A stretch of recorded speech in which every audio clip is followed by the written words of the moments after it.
এটা কোনো দেশের বিচার বিভাগ এটা অ্যালাউ করতে পারে? এটা সম্ভব? একই কারণে ৮০টা জায়গায় মামলা হবে। আবার যিনি আক্রান্ত হয়েছেন বলা হচ্ছে, যার মানহানি হয়েছে, উনি মামলা করছেন না, ভুরুঙ্গামারি ছাত্রলীগের একটা কর্মী মামলা করে দিচ্ছে।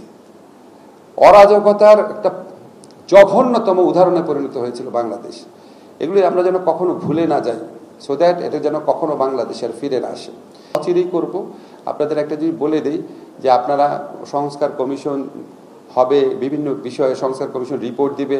আমরা কিন্তু এই জন্য বসে থাকবো না। যে সমস্ত ক্ষেত্রে এখনই সংস্কার সম্ভব সেই সমস্ত ক্ষেত্রে আমরা আগেই করে ফেলবো। যেমন ধরেন সাইবার সিকিউরিটি অ্যাক্ট, তথ্য কমিশন যদি একটা হয়, কমিশন 3 মাস পর রিপোর্ট দেবে, সেটা আবার পলিটিক্যাল পার্টির সাথে কনসালটেশন হবে, তারপরে সিদ্ধান্ত হবে। এই 6 মাস 9 মাসের প্রক্রিয়া যাওয়ার দরকার নাই। কিছু ক্ষেত্রে আমাদের সমাজে ইতিমধ্যে ঐক্যমত্য প্রতিষ্ঠিত হয়েছে। আবার তথ্য অধিকার বিনাশ করার মতো অনেক আইন হয়েছে।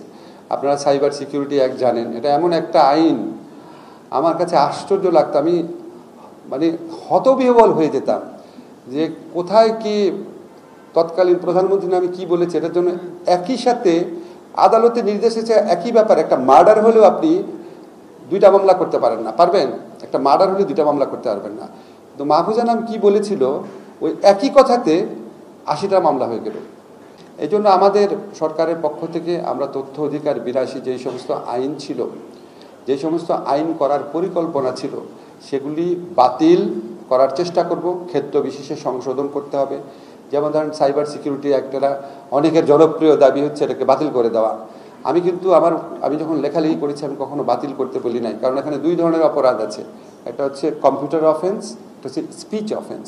স্পিচ অফেন্স আমি বাদ দিব, কিন্তু কম্পিউটার অফেন্স, হ্যাকিং করা, বা ধরেন একটা মেয়ের সাথে ঘনিষ্ঠতার ছবি কম্পিউটারে দিয়ে ব্ল্যাকমেইল করার চেষ্টা করা, সেটাকে যদি আমি ক্রিমিনালাইজ করার থেকে বাতিল করি, তাহলে দেশে অরাজকতা হয়ে যাবে।